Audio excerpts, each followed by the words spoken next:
Hello, everybody. Welcome back to Psychedelics. Today, we're doing something a little new here.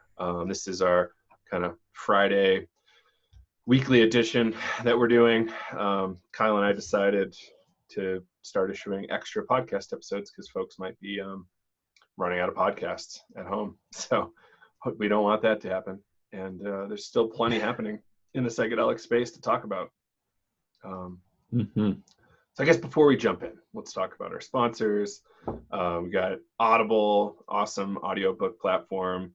We're able to help you get a free month trial to Audible, and you can keep the book even if you cancel your trial. So essentially a free book and no risk to you. So audible.com, or what is it? audibletrial.com/psychedelics today, Mm-hmm. or you can go to psychedelicstoday.com Yep. /welcome and find out what you might want to check out. Right now, I'm in the middle of Eric Davis's High Weirdness, which is pretty fun. Really, really wild review of Terence McKenna's and Dennis's La Chirera experiment, and how that challenges the paradigm of current science. Goes into Robert Anton Wilson. There was one other amazing, Philip K. Dick, who's an extraordinary science fiction writer, who was having some very, very weird experiences. And how all this kind of challenges our current notions of reality. So super fun. Certainly psychedelic, not necessarily therapeutic, but I think it's interesting philosophically to jump through stuff like that. So again, audibletrial.com/psychedelics today or psychedelicstoday.com/welcome to get your free month trial. And who else on it? On it. Yep. Yeah, cool. You can get a discount code from psychedelicstoday.com/welcome, and they've got great stuff, really interesting drinks and food, shirts and cups. I've got a really great Socrates cup that I've been drinking out of for years now from them.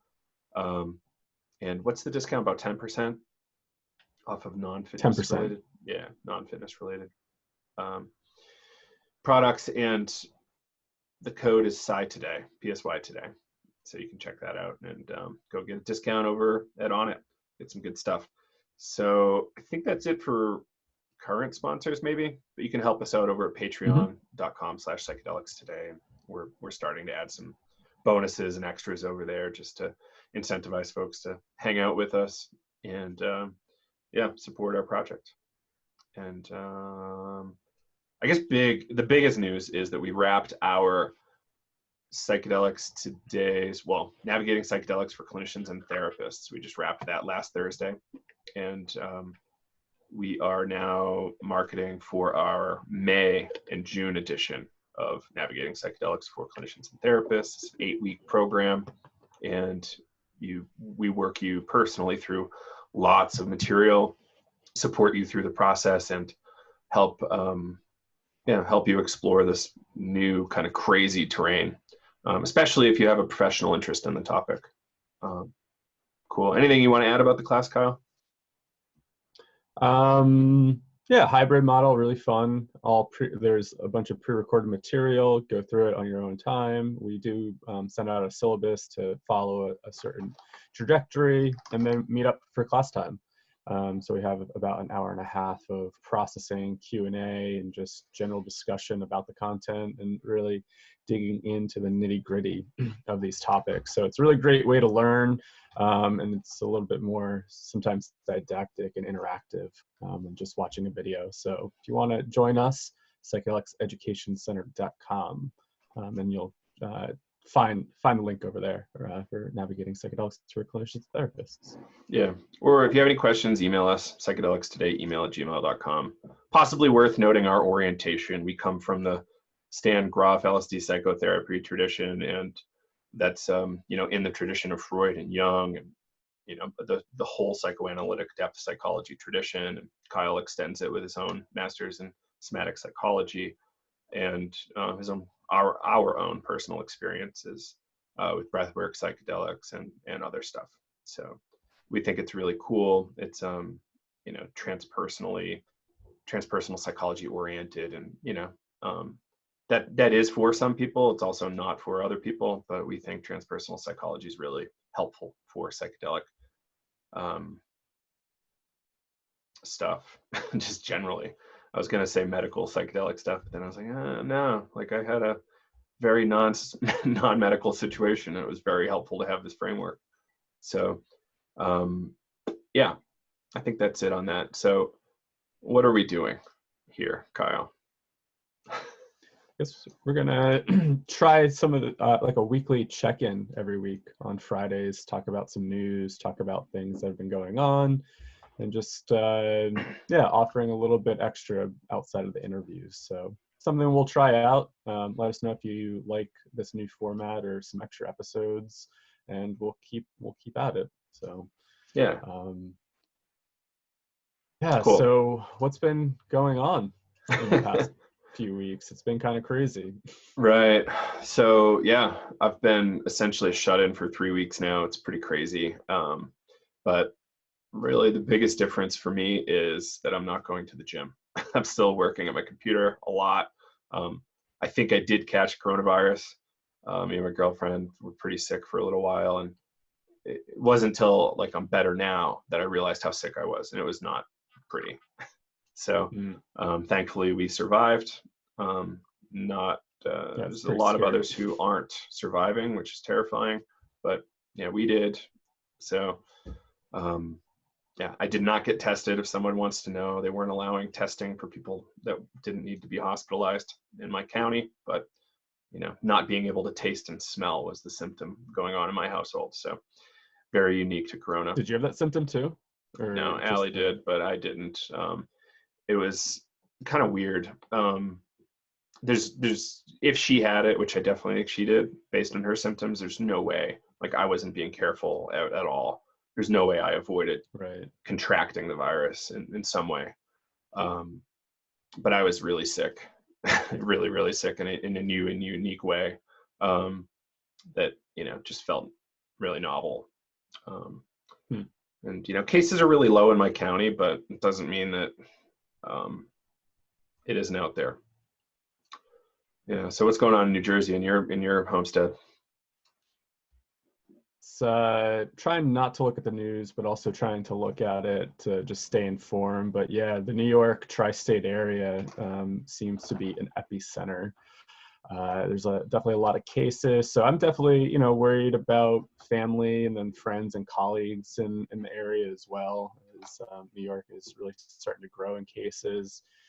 Here in New Jersey, as we're recording, I think we're around like 19,000 Mm. cases, getting closer to, I think, like 250, maybe 300 deaths. I Mm. forget. But been some reports of like some younger folks dying, which is making me a little, a little worried here. Luckily I live out in Western New Jersey, so I think last time I checked, we have like 80 cases, but I mean, my road, there's just people driving nonstop. I mean, Really? I live right on the road where the grocery store is, so Okay. it's like grocery traffic. But yeah, it's just surprising. Like the road is just constantly busy. It sounds like, which I'm just like, hmm.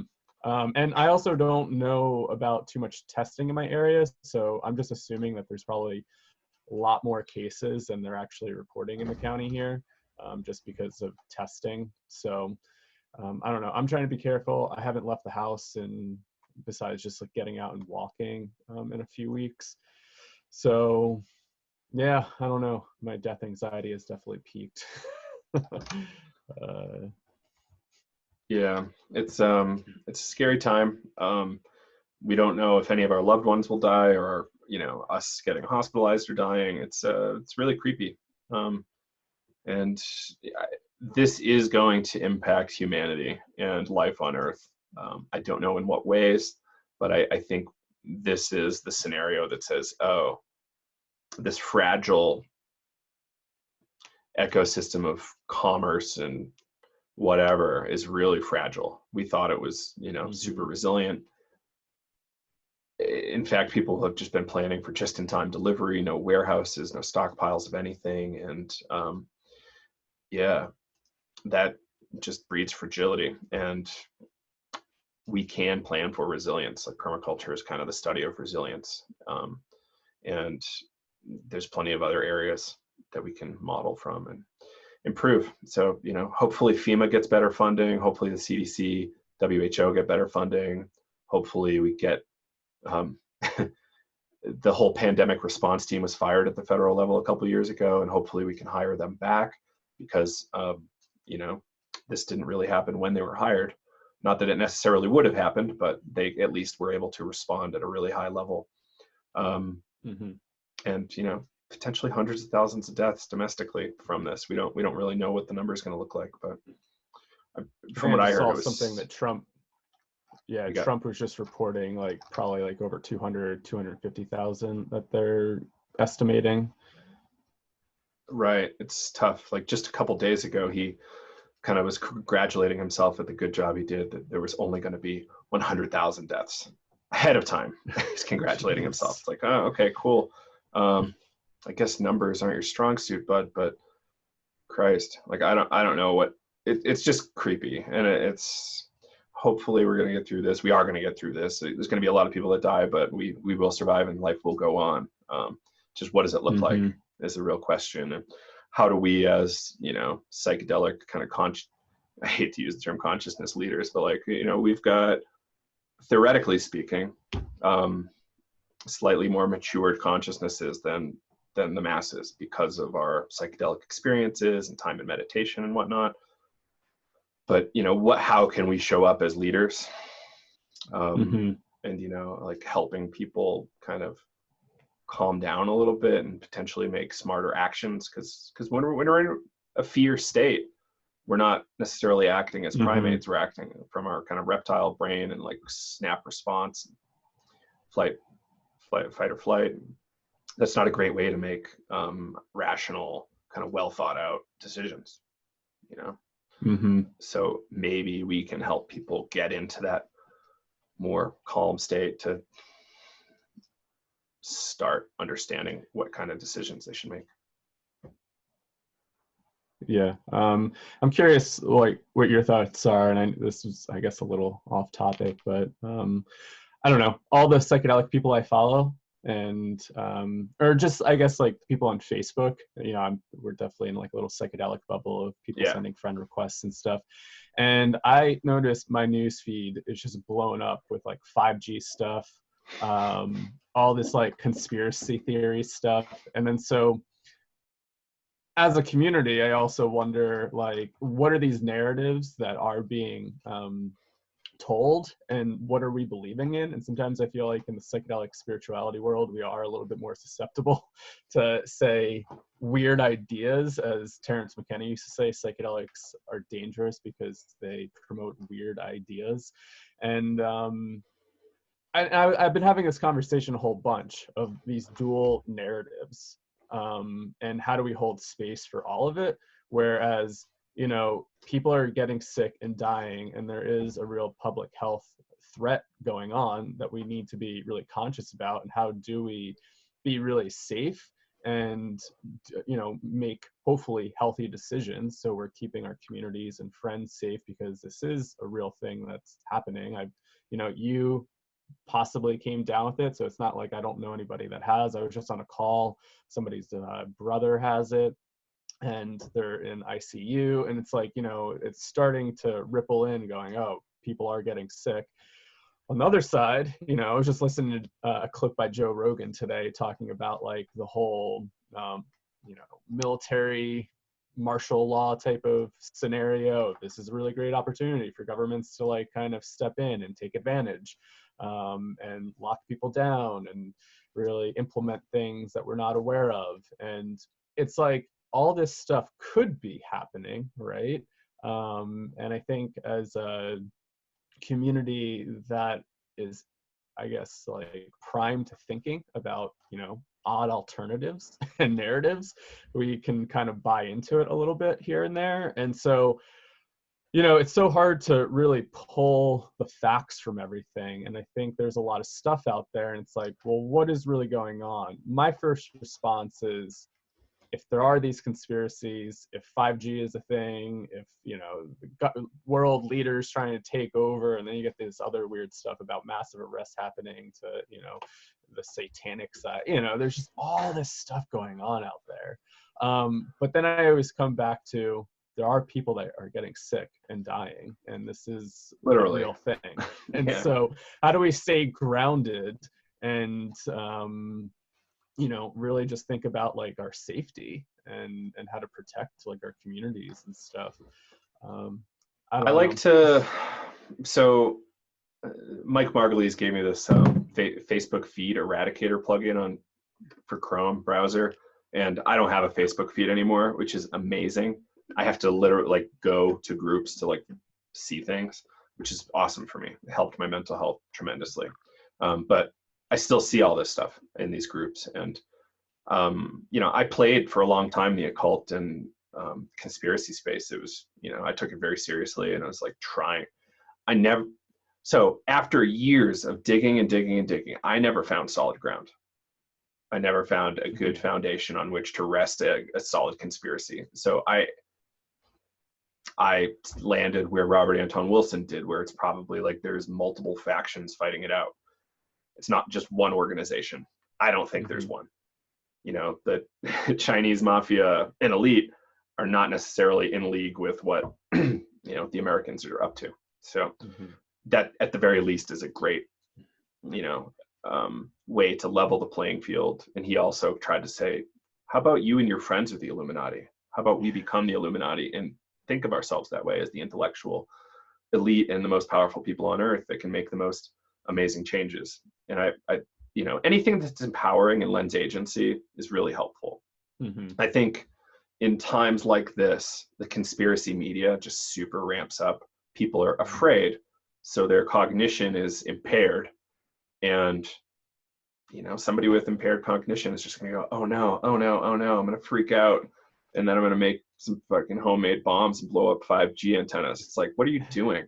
Like, how do you really know? Like somebody was on a webinar with us recently and really wanted to talk about 5G. I was like, I can't, like, this webinar is not about like talking about the health risks of 5G. Like, send me an email and I'll check out what you got. And I like, checked it out, and I was like, cool, but this is like a shitload of, sources that I don't know anything about. Never heard of these organizations before. I've never heard of these scientists before.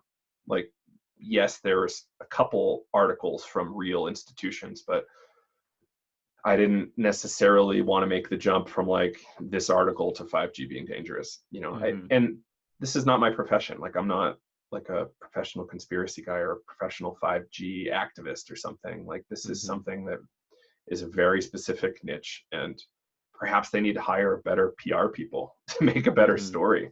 Like, I've spent enough time to be converted to anti-5G, but I haven't been converted yet.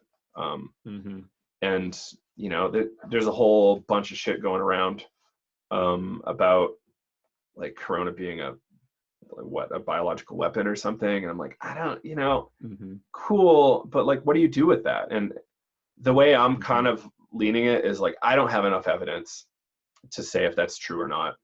I'm probably never going to have enough evidence to say if something's true or not.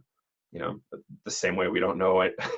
Where is mind? We don't really know that answer yet either. So like, there's a lot of unknowns here, and being comfortable with the unknowns is part of it, and not panicking. Like, how do we not panic? Like Hitchhiker Guide to the Galaxy, right on the cover of the book, don't panic.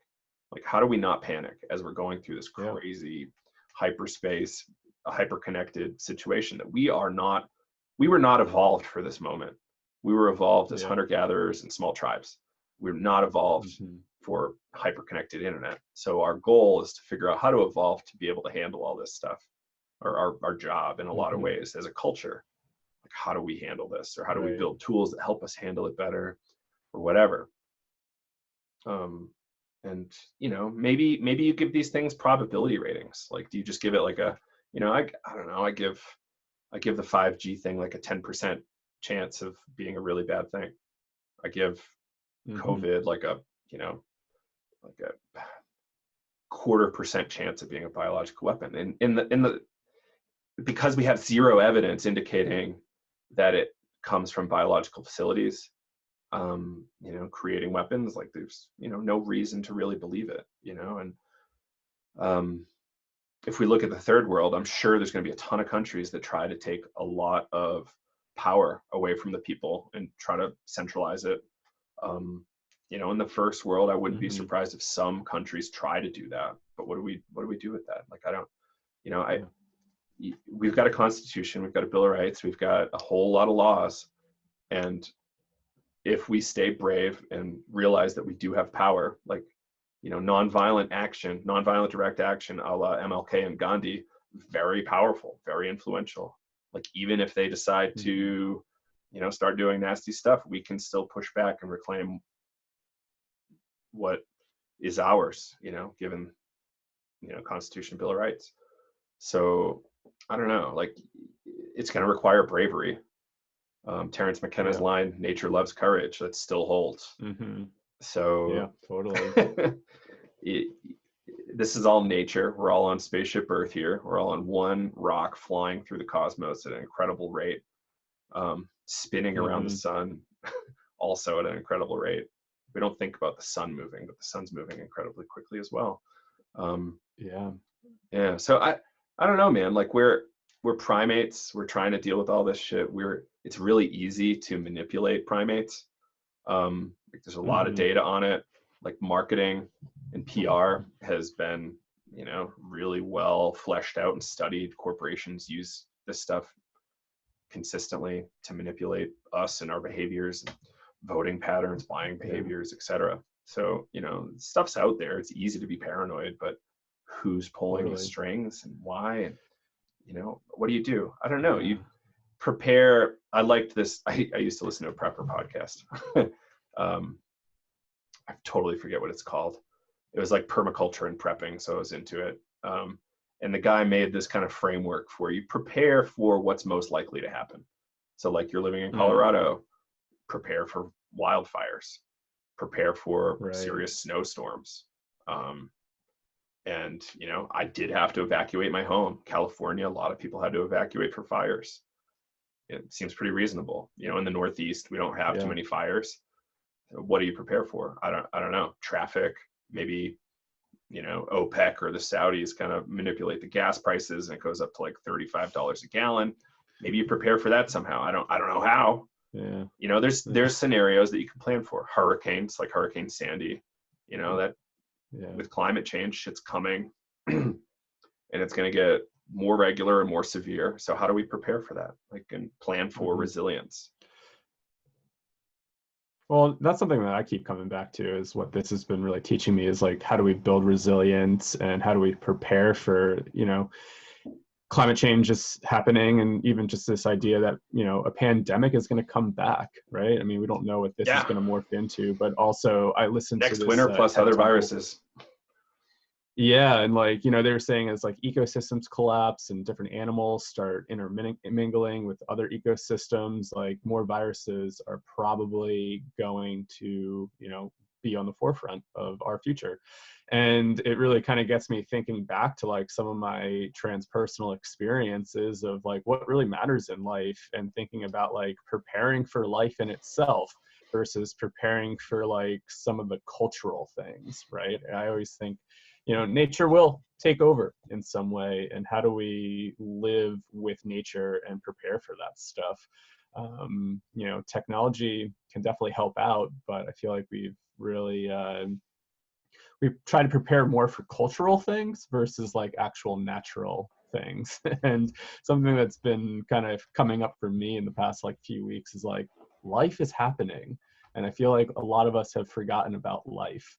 And this has been like a huge wake-up call in a sense. And another narrative that's been floating around and something obviously I've been tooling around with is like this whole process as being spiritual emergence, and we're in like this whole spiritual emergency right now. And how do we navigate spiritual emergent processes? And there's a lot of people that like kind of go more into the spiritual framework of things of how do we do the healing work, and this is all bringing up our shadow, and how do we sit with that? So yeah, I don't know, there's a lot of things going on right now, and I think the information overload can be a lot. So in the past few weeks I've been trying to sit with everything and be like, well, what can I actually do in my life right now, and like how do I just like show up instead of like having my energy so dispersed all over the place, worrying about a million different things. Because then I think about like what's that terminology, neuropsychoimmunology, something like that, but thinking about how your psychology plays into your immune function, and how stress, anxiety, worry, and playing with some of these ideas that produce fear, paranoia, or paranormal activity as well. You could be You paranoid of know, the is paranoid really, too. Yeah. um, yeah, exactly. But, you know, really kind of weakening your immune system when we need to keep immune function up as this thing starts to really spread throughout the United States and the rest of the world. So that's something I've been trying to come back to, is like self-care and just like some of the practical things that you can do in your day-to-day life. Yeah, there's a Totally. lot to process. There's definitely a lot to process with all this stuff going on. Right. And, you know, like some of this paranoia is warranted. The government is not necessarily telling the Yeah. truth, which is really shitty. Mm-hmm. It would be really great if we had an authority we could trust, and it's not necessarily there. So this guy, I really like this individual, Vinay Gupta. I learned about him on Rogan years ago, and he was a professional kind of disaster planner for governments. So he would like consult at FEMA and a number of other international organizations for disaster response. He invented this thing that's really popular at Burning Man called the hexayurt. It's a really cheap structure that works really well for insulation from both cold and heat. And it's made out of just cheap foam panels. He had this post on Twitter the other day, and talking about resilience, like, because a lot of, you know, yes, we have to handle our personal life, but we also have to reimagine what our life looks like and reimagine what culture looks like, because this is not sustainable. This is not going to go well if we keep doing what we're doing. We really need substantial change. So he had this quote here. So 90% of the crap in the global economy is utterly useless. Nobody needs 162 varieties of Barbie dolls or 68 brands of shitty laptops. Realistically, we should standardize to a few models, done well, durable, and for everything. And that would be good for the climate, good for COVID, modular, resilient, and lean. And we can restructure. And this is like a way of, you know, saying, yeah, like perhaps like just totally unchained global scale capitalism isn't what we need. Like capitalism works at certain scales. When it comes to the global scale, it doesn't really work super well because we're on a finite planet with finite resources, and infinite growth can't work. You know, infinity and the finite aren't too compatible, especially when we're all in this kind of glass bubble of Earth. So we have to really look at this shit and so hopefully this gives us pause, and gives us the time we need or the emergency we need to reimagine what the future needs to look like. And I wonder like what role the psychedelic quote unquote community or psychedelic people have in this. I mean, when I think about it, like, and I think we're pretty primed to sit with uncertainty, sit with like the darkness and shadow and work through difficult things. I mean, for people that are really kind of digging in and doing that work, and, you know, really kind of primed for weirdness too, right? Psychedelics are pretty weird, and can produce some pretty strange transpersonal experiences. And so, you know, I know I mentioned this in the past, but sometimes this feels like a weird, bad trip, you know, and I'm like, all right, like, how do I take what I'm learning from all this and try to like really try to make some change?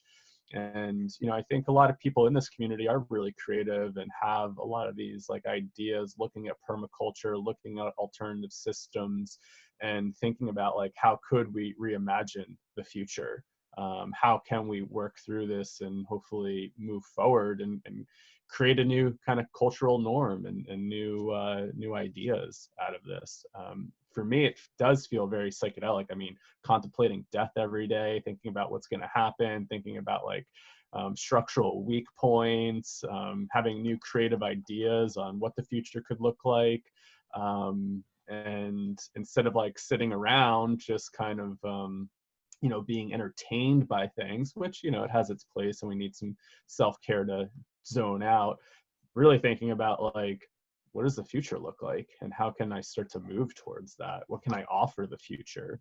And so, yeah, I don't know, as you said, like psychedelic leaders, like how can we empower ourselves to really try to make some sort of shift and change that we might. So I was doing another little webinar thing with my friends Michelle and Lucas, and Lucas brought up an interesting point of saying a lot of the things that we wish for are starting to like unfold, and really thinking about, well, we got to be careful what we wish for, right? Like, people saying like, oh, these systems aren't working, or oh, we need this sort of change. And in some essence, the collective has been wishing for these changes. And so how do we really, if this is something that we actually believe in, how do we move towards a new system, a new operating system, right? And when we think about psychedelics, there's that analogy that when we're taking these substances, it's like we're changing our operating system. I know Terrence McKenna had a huge bit on that, like operating system 1.0 to human 2.0, and just like upgrading. And how do we make that shift? Right. As of right now, it comes down to personal empowerment. Like, okay, government's not going to let us use this right now. How can we use this safely right now? Like, we're not talking clinical application, we're talking more creativity and like, bridging new relationships and more. Like, creative problem solving is the most interesting thing going in psychedelics, and we've got a lot of problems to solve. So like this idea of single points of failure is so crazy to me, and we just haven't built in resilience. Like, at the federal level, there is a continuity of government plan. If a nuke happens, like, why don't we have that for every single thing that drives this global infrastructure that we've got? Unless we don't care about human life. I don't know. Like, obviously the green line is more important than human life for a lot of people, and cool, I guess. But why? Why are we doing that? Like, there's nothing more special than human creativity. And yeah, there's something fucked up there. Wires are crossed. But yeah, like, we can take this time to learn how to sing. Like, we can take singing lessons online. We can take guitar lessons online. Like, why aren't we studying things that bring joy? Like, we could practice painting or mandalas or whatever. There's, we probably all have plenty of books in our house that we haven't read yet. Like, what, we can prep for, uncertainty. Like, yes, we're coming to some uncertain future, but we can still prep to make our lives, quote unquote, better or more fulfilling when we're allowed to do stuff again. And we can even make our lives more fulfilling right now. Just zoning out and watching videos is cool, I guess, for 8 weeks in a row. But, imagine if you practiced cool things that you really wanted to bring into your life, hour a day for 8 weeks, or more, It's incredible. Yeah, I always wonder, like, as like these kind of big corporations and stuff are, laying people off. I always wonder, like, what are going to be some of these like really interesting entrepreneurial ventures that people take? People are starting to become a little bit more creative with like offerings that they're providing their communities, and especially, Zoom has really taken off. People offering courses on Zoom and just offering a lot of these different resources. But yeah, just all this kind of creative time that people may have right now to actually maybe help their communities in different ways. I wonder, actually what kind of good might come out of this downtime, might give people some like really creative ideas of going, wow, maybe I can actually do something on my own to go serve my community. Yeah, absolutely. And, I want to think of things like kind of selfishly sometimes, but realistically, like, self-serving things can be really powerful and helpful for your community. Like, imagine if you were able to play, I don't know, 8 Beatles songs for your parents on guitar, over Zoom or in person or something. Like, that probably would brighten up their day. can't think of why it wouldn't. And there's, consider it a gift. Like art is like great for you, but it's also a gift to everybody else that you share it with. Yeah. So yeah, maybe let's jump. Unless you want any closing Yeah, I was thoughts just on this. realizing that we were, it wasn't even really on our agenda, and it kind of just took over, I guess. Yeah, it's cool. But that's okay. Yeah. So Cool. What do you want to jump into? Some news. What's been going on in the psychedelic world? Well, I guess on the COVID topic, I want to just touch on Dr. Raquel Bennett put something out, koreainstitute.com/COVID. If you're a provider of ketamine services, I just highly recommend you checking that out at the moment. She gave some guidelines on how to navigate this time if you are providing therapy to folks. Kind of talking about at-home use. Hopefully, I'm supposed to be running a webinar with Raquel in the future. It was supposed to actually be this week, the week that we're recording, but there were some conflicts with schedules. So definitely just check that out. There's a ton of information on there about why, switching models may be important, and just how to go about it. So again, that's koreainstitute.com/COVID. So again, if you're a therapist providing these services, it's definitely worth checking out, and how that possibly impact your business down the line. Right. And there's like the general gist is we saw that this company MindMed, we just put out not MindMed, sorry, MindBloom. They put out a podcast on our show. Was it today or was it last week? Yeah. Yesterday. Yeah, yesterday. Yeah, losing track of time is interesting. So at home lozenge ketamine therapy facilitated, remotely. And we've heard that some psychiatrists are providing and letting people take lozenges home, and they can do their own sessions at home. But they've got to check in with their psychotherapist. Like it's not necessarily the case that you need for ketamine therapy, I guess specifically. You don't necessarily need to be in person, though it might be nice. And I guess that's the long and short, right? On that particular point. Yeah. So yeah, we hope Raquel joins us and can dig deeper into that. That'd be really nice. Next one here, some good news. I think this is good news. So a lot of people don't necessarily like this, and I don't know. I feel okay about it. So this company Mind Medicine. They're on a Canadian stock exchange called NEO or something.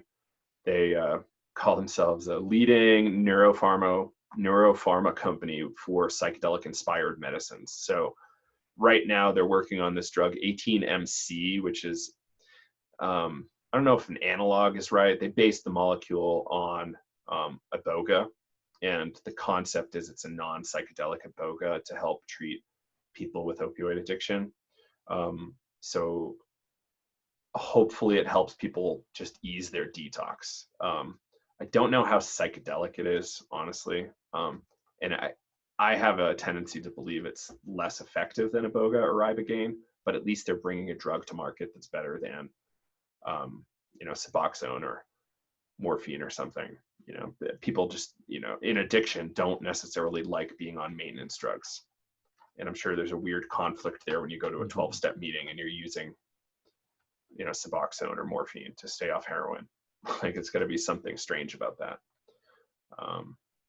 And this company got a lot of press. I think they signed on, or they got, what's his name, Kevin O'Leary from the Shark Tank TV show as an investor. And that was like the big sign that big money investors are ready to invest in psychedelics. Interesting. There's a lot of, commentary there about global capitalism and pharma, but also like we need to bring drugs to market. We need to bring new drugs to market. There's been, as far as I can tell, like we've gone through this weird dark age of new drug development, especially in the psychiatry space. Like there's not been an amazing new drug in a long time, which is partly why people are excited about psychedelics. But it's just psychiatry needs more tools. Psychiatry is, a really tough place to be doing medicine, and new drugs will help. So yeah, they're moving forward with this 18-MC drug, and MindMed should just, keep you putting stuff out. They probably got a little slowed down by the virus, but who hasn't? So, check that out, 18-MC, and it's in clinical trials and clinical testing now. Yeah. Do you have any kind of like feedback or comments on like let's try to make the drug not psychedelic and still help people? Somebody asked me that. I was on a podcast recently, Rewild My Bio. I don't know when the episode will be coming out, but the host asked me that question. And so I took the approach of there's a lot of suffering happening in the world, and I think having multiple tools can be helpful. And looking at the example of, say, cluster headaches, for example, would you want to be taking, again, we don't really know what the mechanism of action is, that maybe the transpersonal psychedelic effect is helping, but maybe it's actually more of a biological effect, chemical effect of the brain that's helping to dampen those headaches. And I'm sure I know you've been in contact with some folks with cluster busters, so it'd be awesome to get them on. But, I remember, I think it was in Germany, they were experimenting with a LSD derivative. I forget what it was, bromo something, but it was a non-psychedelic compound. And thinking about that, somebody who's suffering from these chronic cluster headaches, would you want to be tripping out every week, every couple months? Like, I don't know what the regimen would be for somebody. Like, I know some folks highly variable. I know some people that have migraines and they found, great relief with psychedelics, and maybe it's like, a high dose every month or every few months, and maybe that's great, but also, what about the people that just want to find relief from their headache without wanting to? People literally killing themselves from these headaches. Yeah. So yeah, so treatments aren't awesome. I think just trying to reduce human suffering, I think we got to think about like our own biases of, obviously I'm in the camp that the psychedelic experience and the transpersonal experience is part of the healing, and because some of those miracles happen sometimes. You always hear about these miracles and psychedelic experiences, and what is it going into that numinous state that can provide some other sort of healing that on a biochemical level, it doesn't make any sense, right? So, but I think when it comes to like human suffering, something like cluster headaches and, maybe addiction and whatnot, I think having all these tools available should be available to folks that are looking for it. And I think, we just have to check our biases at times and think like, okay, like I obviously value the transpersonal experience because I've had so much benefit from it in breath work and whatever else that is. But I'm also not trying to put myself in other people's shoes that are suffering, that may not be able to deal with that every day and need some other sort of relief. Right. So. Like, let's kind of back it up philosophically. Like, is it necessarily the case that people need a transpersonal experience to heal XYZ disease? No, not usually. There's potentially a ton of other ways of handling it. And yeah, I totally agree. Like, we just need way more tools than we have right now in the toolkit. And over time, we'll get more proficient at selecting which tools for which job. If we want to look at it that way, it's yeah. Cool. I think sometimes with like psychotherapy, to gain perspective, the psychedelic experience is really beneficial, right? Sometimes without that, it's like, okay, maybe we're just developing another SSRI, something like a maintenance drug. But for other kind of illnesses like cluster headaches and whatnot, that could be really beneficial. So I guess a good transition over to this next article. Double Blind got picked up on IFL Science, or ifuckinglovescience.com. It's a headline: psychedelic research company is trying to create a type of magic mushrooms that never produces a bad trip. This company, what are they called? CAM Tech, CAAM Tech, is working on this. And Apparently they found a molecule called aeruginoxacin, something like that. And they say it's similar in structure to a toad venom called bufotenidine or something like that. Bufotenidine, which has been speculated to cause temporary paralysis when ingested in high amounts. Yeah, so I don't necessarily know what's going on here. I'm all for new drug development. I always want more drugs in the pharmacopoeia. Like if we could have 100 Sasha Shulgins working full time to make new drugs, like yes, we need that. So I'm all for this kind of thing. I just don't necessarily know what the applications would be. I think that, from our perspective, if we're doing psychedelic psychotherapy, having, dynamic moods for a few hours, it's really helpful. Mm-hmm. But perhaps there's a benefit to having a drug that could keep you really high. I don't know. Like, do you have any kind of thoughts on this thing? I come back to a little bit Robert Forte, thinking about Huxley and Soma, right? Like, right. I mean, even when That'd I be think a great about Soma. Right? Yeah. I mean, even when I think about like substance use, I always come back to intention. What are you looking for and why are you doing this? And then we get into that whole topic of spiritual bypassing, or maybe, I sometimes want to find a better word for that, because it's not always spiritual, right? Maybe like psychological bypassing as well, right? Right. Life bypassing. Different categories. Yeah. Yeah.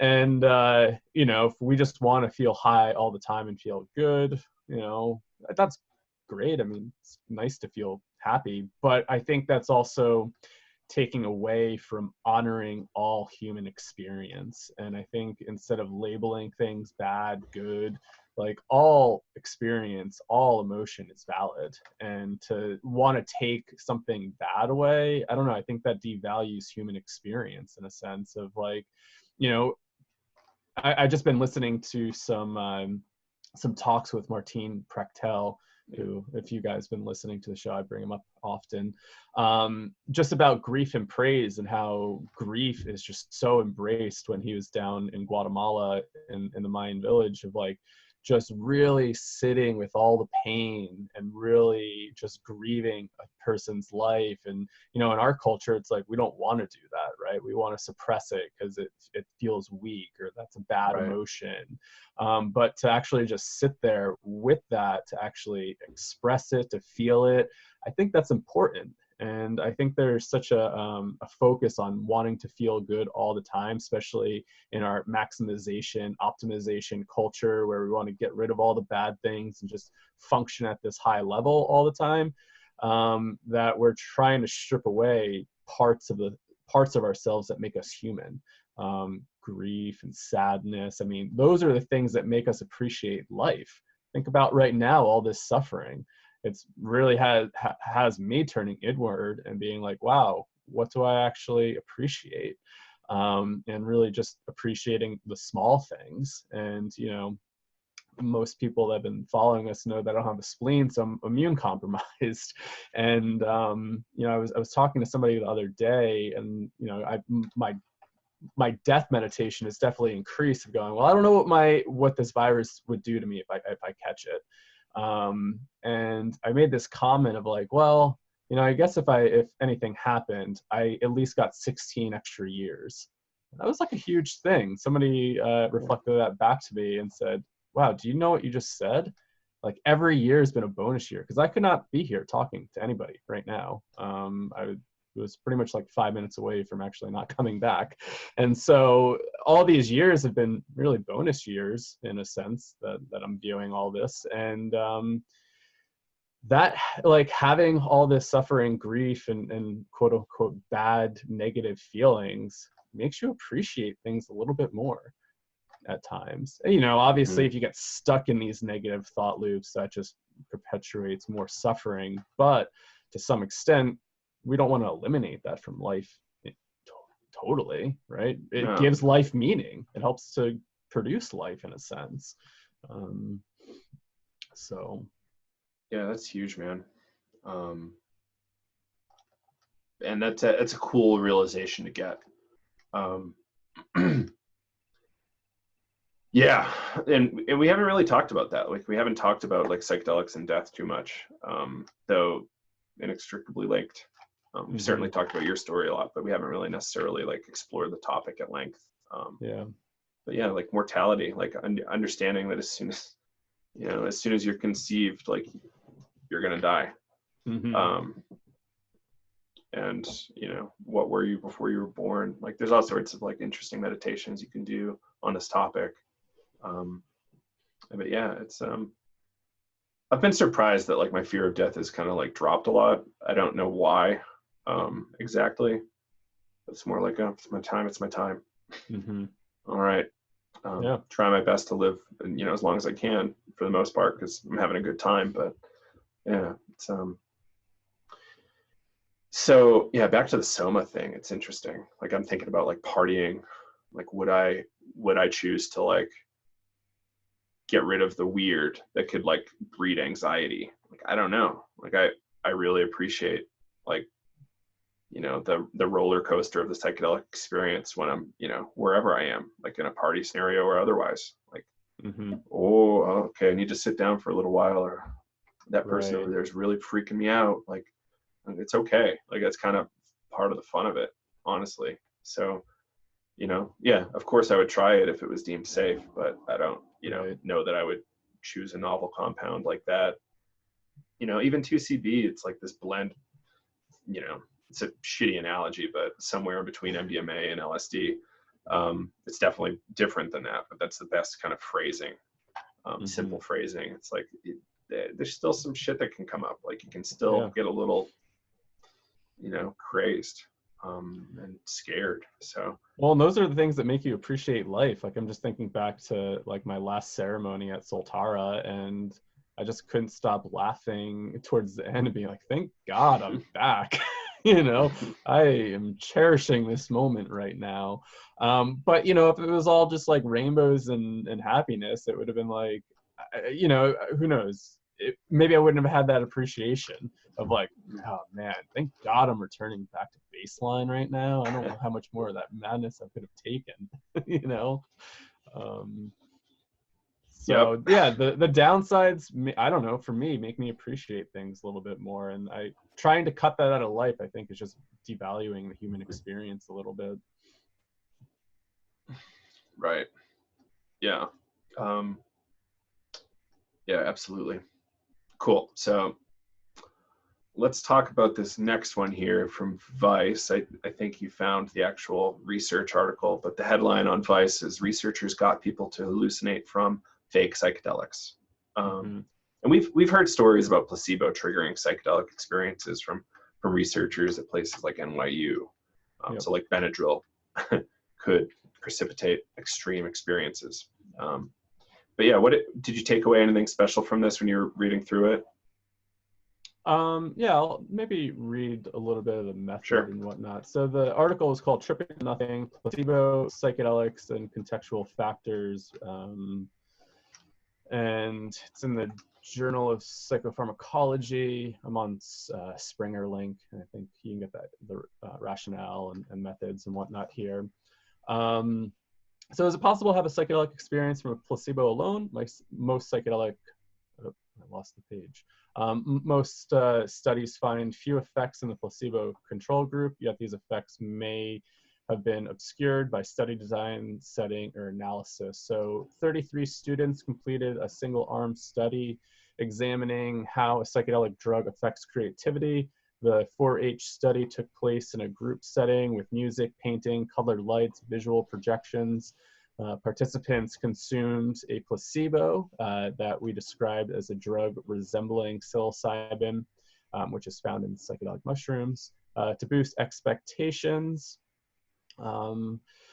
Let's see, subtly acted out the stated effects of the drug, and participants were led to believe that there were no placebo control in the group. Participants later completed the 5-dimensional altered states of consciousness rating scale, which measures changes in experiences. So the majority, 61% of the participants, verbally reported some effect of the drug. So it's interesting. Several stated that they saw the paintings on the wall, quote unquote, move or quote unquote reshape themselves. Others felt heavy, as if gravity had a stronger hold, and once had to come down before another wave hit.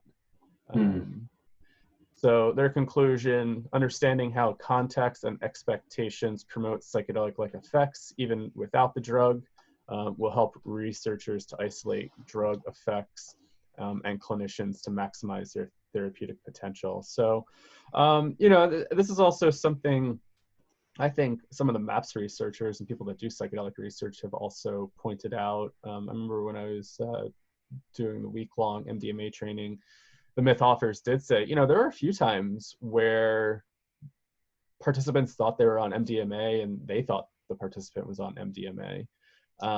And think about it, like if you're sitting in a chair for 5 to 6 hours with music and getting all this kind of therapy and attention on you, thinking you're taking a drug, like we know by just breathing. So if I did that and just started to intensify my breath a little bit, I would definitely be in an altered state, thinking like, whoa, what's actually going on? That even happens to me. Like when I put music on and go internally and do a little bit of somatic processing, it feels very psychedelic. So somebody gave me a placebo saying it's a drug, I probably would be in that category of going, whoa. So context, right? Like if somebody set that context up, there's probably a good chance I probably wouldn't believe in that I took a substance, but I don't know. Right. Yeah. So from our breathwork experience, it's the experience is in you. The drug is really just the key that unlocks the lock to the experience. And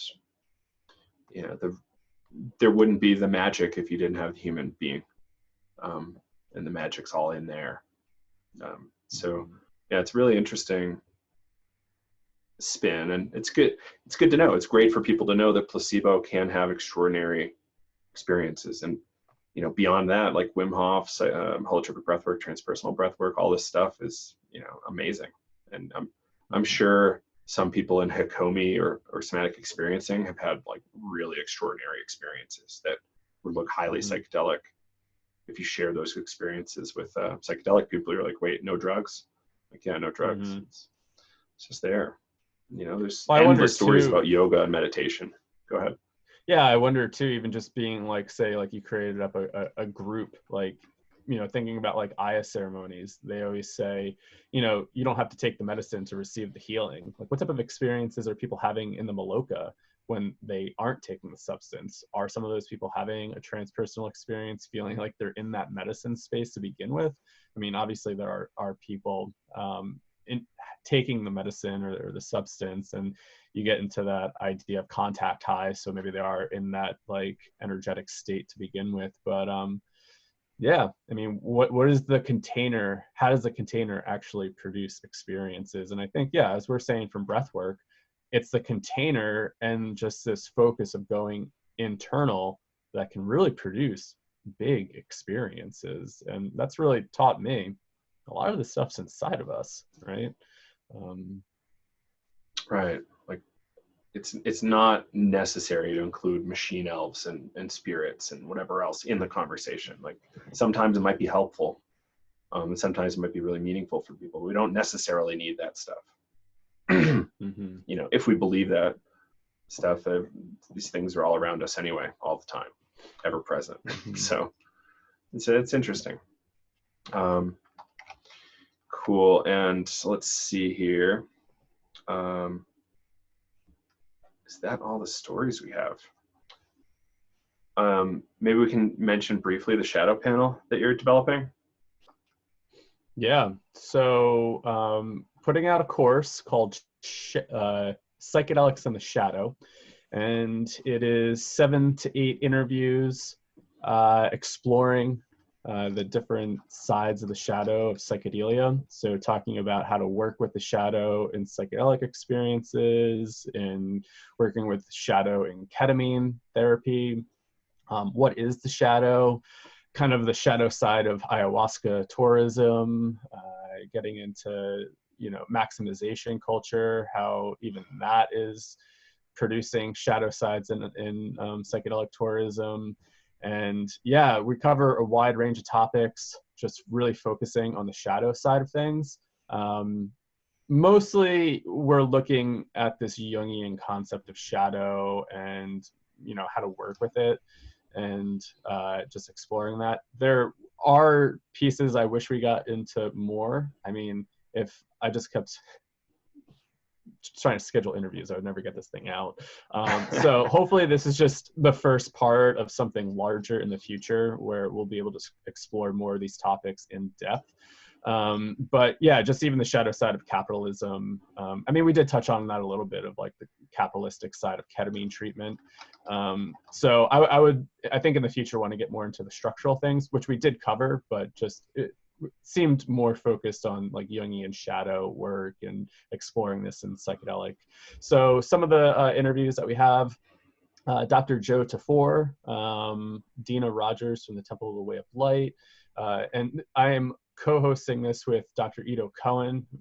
Some of you may remember him on the show. We were talking about Jung and his dissertation with integrating ayahuasca experiences. And that's actually where the idea for this came from. We started talking about shadow in that interview. And then after we were recording, we were like, we should talk more about this. Let's see, who else? We have Dr. Gita Vade talking about ketamine, shadow, and she's coming from the psychoanalytic background. So it was really interesting. Laura May Northrup, which some of you might remember, podcaster, Inside Eyes, also a therapist. And so we explore a lot of somatics in the shadow, like the body being the shadow, and also sexual abuse, one of the themes that she really explored in her podcast series. Dr. Scott Hill, who wrote the book, Confrontations with the Unconscious, Jungian Depth Psychology and the Psychedelic Experience. So, you know, we talk a lot about Jung and Jungian approach. Jessica DeRuzza, which some of you may remember as well from the podcast, talking about the collective shadow and how, you know, looking at the astrological transits and how that's kind of manifesting. And I know, you know, astrology is a little controversial at times, but also just really interesting talking about the collective archetypal shadow. So looking at it through that lens, and there might be somebody else I might be missing. Sorry if you're listening, I forgot, but those are the folks that are on the top of my No, head. it's pretty substantial. So I'm going to make a page on our site, psychedelicstoday.com/shadow, and people can link to it there. It'll be on our Teachable site, so psychedelicEducationCenter.com. And yeah, I'm pretty excited about it. I haven't watched a single one of the videos yet, so I'm really stoked to jump through that. Are we thinking next week we'll probably see it live, or this week, or? I'm hoping by the end of this week, hopefully by the time that this podcast is out, maybe by the time the podcast is out, or by Sunday at least, or next week for sure. Cool. So yeah, you know, we know that there's a lot of people unemployed at the moment, so this will be a free course, but also by donation. We're really looking, if you can support it, we would really appreciate that. So we'll have multiple donation options there. We might close it off in the future and just make it a paid course, but right now it'll be open by donation. And donation goes towards the production of the course. We're getting transcripts produced for the course. And also I would love to be able to, you know, provide some compensation to the presenters as well. So if you're able to donate, it'd be really helpful to support us that way. Right. Like, we are very impacted by COVID-19. We had a number of events planned to help us keep the company going, and we had to cancel almost all of them. So yeah, I don't think we have any real in-person events. Or I have a June 7th event in Denver for breathwork. I'm hoping things are cool by then. Worst case, I'll cancel, but it's a little disappointing. And that's really it for in-person events. Like our teachers, Lenny and Elizabeth Gibson, canceled all their events for the rest of the year. they're old enough where they can't really take chances. Mm-hmm. Yeah, it's a wild time. So we've definitely been financially impacted. Kyle and I are both full time essentially on this project. So, anything helps. If you know clinicians that might be interested in taking our clinicians training course, send them our way. We would love to answer their questions and have them join. We've just had, a really great time teaching the course. Like wrapping up our course last week was really, really awesome. Just it was nice to go from a 4-week course to an 8-week course. It seemed really helpful, and it gave people more time to kind of unpack what was going on for them and their questions. Yeah, I just really appreciate being able to teach this stuff and work with folks, and from many helping professions, and specifically health professions like therapists and doctors and whatnot. Like, I'm just continually shocked that doctors join us, but I love it. And I think they get a lot of value out of it, and I do too. Totally. I mean, when I think about it, there's a lot of folks that they're just starting their psychedelic journey. So where else to learn this stuff, right?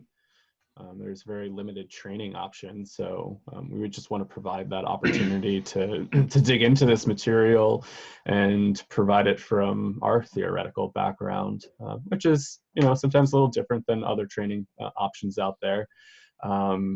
Especially coming from the breathwork kind of transpersonal world, and a lot more just bringing a lot more like the experiential parts of ourselves into the course and whatnot. So it's fun. I really enjoy it, and it's always awesome to connect with folks. And then I think one of my favorite parts about it is the integration projects, just seeing what people come up with. That's probably my favorite part of the course, is watching it wrap up and see what people end up creating. So that's a huge part of it too, is spending some time and doing a project, whether that's integrating an experience that you had or integrating the classwork into, there's been people that have integrated it into taking the psychedelic material and figuring out how they would apply that to their practice or their framework, developing a psychological framework to work with integration clients. So it's fun. Yeah, it's huge. And, for those who can't necessarily come to a whole 8-week program, we've got a pre-recorded package you can buy and just finish at your own pace. It doesn't include all the clinical material, but it includes quite a lot. And that's just what we call regular navigating psychedelics, which I think it is an extraordinary package too. And that's all at psychedeliceducationcenter.com. One last bit of news from the week. I had a really fun conversation with a film producer yesterday.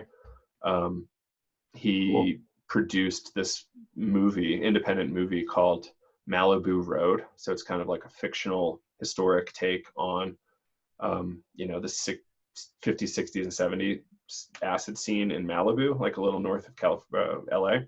And that there was some really interesting, weird stuff happening there. A lot of the government acid tests were happening there. And there's all sorts of weird stuff that happened in Laurel Canyon and Topanga right there. So a lot of really cool stuff. The film you can't stream it or anything yet, but we're talking about figuring out a way to partner with them a little bit as soon as they can start screening, and probably help them out a bit. But check out the trailer. It's an extraordinary trailer. I was shocked. I thought this was like a real Hollywood movie about psychedelics, and it's certainly an independent film, not by a real studio, $1 million budget, which is not very much money for a film, honestly, but it's still a bigger budget than I would expect for most psychedelic films. So cool. I'll definitely check that out. I didn't know you chatted with them. Cool. Yeah, it was awesome.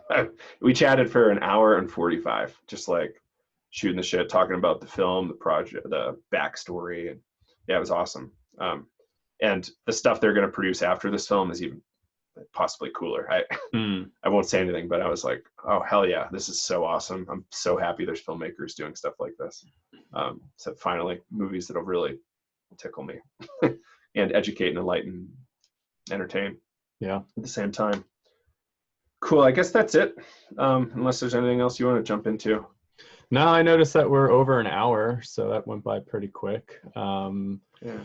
But yeah, if folks kind of like this more loose format, we'll probably be doing more recaps, like kind of what we're seeing in the psychedelic world, and maybe just some loose conversation like we had today. But I think the general format is just kind of catching up and providing some highlights in the psychedelic world, and just kind of decompressing things that we're seeing and just adding some commentary. So, if this has been interesting, you want to see more of this, definitely let us know. And we're going to be experimenting with this for the next few weeks. So, yeah, and stay in touch. Subscribe on Facebook, Twitter, Instagram, YouTube, whatever you're into. Email, and you'll stay informed about what we're up to. There's a lot of cool stuff coming, so really stay tuned. And yeah, thanks, Kyle, and thanks everybody for listening.